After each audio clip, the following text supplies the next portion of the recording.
Salam jumpa kembali saudara-saudaraku yang dikasihi Tuhan Yesus Kristus dalam renungan kita hari ini Selasa 18 Februari 2025.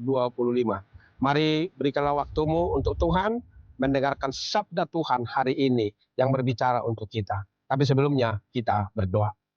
Kasih karunia dan damai sejahtera dari Allah Bapa dan dari anaknya Tuhan Yesus Kristus menyertai kamu sekalian. Amin. Saudara-saudaraku yang dikasihi Tuhan Yesus Kristus, firman Tuhan hari ini yang menguatkan kita, yang menyemangati kita, yang mengingatkan kita, tertulis dalam kitab Nabi Yesaya pasal 53 ayat 5 dikatakan demikian. Tetapi dia tertikam oleh karena pemberontakan kita. Dia diremukkan oleh karena kejahatan kita. Ganjaran yang mendatangkan keselamatan bagi kita ditimpakan kepadanya. Dan oleh bilur-bilurnya kita menjadi sembuh. Saudara-saudaraku, seperti air sungai yang mengalir, demikianlah kasih Tuhan terus mengalir dalam perjalanan kehidupan kita. Karena kasihnya, Yesus, Tuhan dan Juru Selamat kita, menderita di kayu salib. Dan nats ini adalah nubuatan kepada Kristus, kepada Sang Mesias yang menderita karena dosa-dosa kita, karena dosa-dosa manusia. Supaya apa? Supaya kita hidup. Supaya kita memperoleh sukacita dan damai sejahtera. Sama seperti aliran sungai. Demikianlah kasih Tuhan itu terus mengalir di dalam kehidupan kita. Yesus Kristus menderita dan mati untuk menggantikan manusia di dalam menanggung dosa-dosanya. Dan ia tertikam karena dosa pemberontakan manusia. Dia diremukkan karena kejahatan-kejahatan manusia. Dan dia menerima ganjaran yang mendatangkan keselamatan bagi manusia.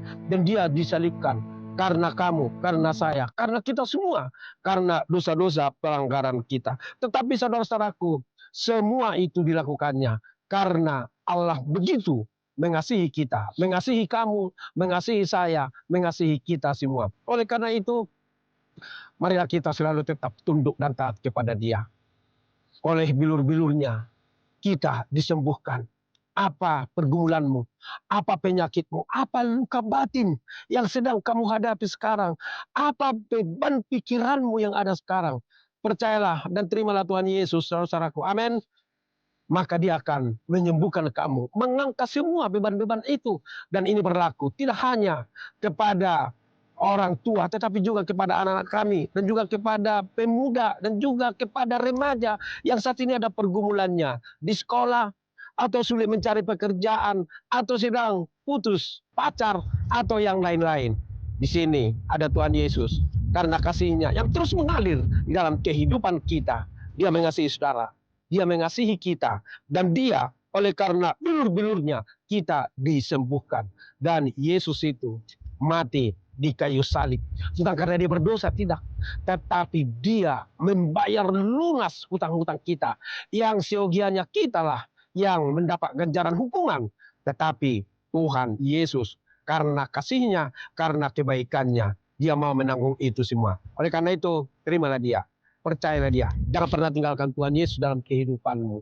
Percayalah kepada dia. Jangan hanya karena ada bebanmu, ada persoalanmu, ada kesulitan, ada kesusahan, kemudian kamu tinggalkan Tuhan Yesus. Janganlah. Firman Tuhan hari ini mengangkat kita kembali untuk menyemangati kita, supaya kita selalu tetap percaya hanya kepada Tuhan Yesus yang sungguh amat baik, memberikan keselamatan, memberikan kehidupan, dan memberikan berkat yang berlimpah kepada kita. Tuhan Yesus memberkati. Amin. Benar Tuhan, karena bilur-bilurmu kami sembuh. Sama seperti air yang mengalir di sungai, demikianlah kasih Tuhan mengalir terus-menerus dalam perjalanan kehidupan kami. Tuhan mengampuni kami, Tuhan menyembuhkan kami, Tuhan membalut kami dari luka-luka batin kami, pikiran kami setiap hari. Terpujilah namamu. Kuatkan kami Tuhan untuk selalu bersama dengan Tuhan Yesus yang begitu mengasihi kami, supaya kami selalu tetap percaya kepada Tuhan Yesus. Ya Allah Bapa di surga, kiranya Kau memberkati kami, terutama jemaatmu yang saat ini sedang berangkat ke kantor, atau akan berangkat, atau sedang bekerja, sekolah, kuliah, mencari pekerjaan, atau apapun aktivitas mereka. kami percaya ada Roh Kudus yang menyertai mereka. Terpujilah Engkau hari ini, besok sampai selama-lamanya. Dalam Yesus Kristus kami berdoa. Amin. Anugerah Tuhan kita Yesus Kristus, kasih setia dari Allah Bapa, persekutuan Roh Kudus menyertai kamu sekalian. Amin. Demikian saudara-saudaraku renungan untuk kita hari ini. Tetap semangat dan selalu tetap bersandar kepada Tuhan. Syukurilah hari ini. Besok akan lebih baik lagi. Selamat bekerja, selamat beraktivitas. Tuhan Yesus memberkati kita semua. Salam Horas.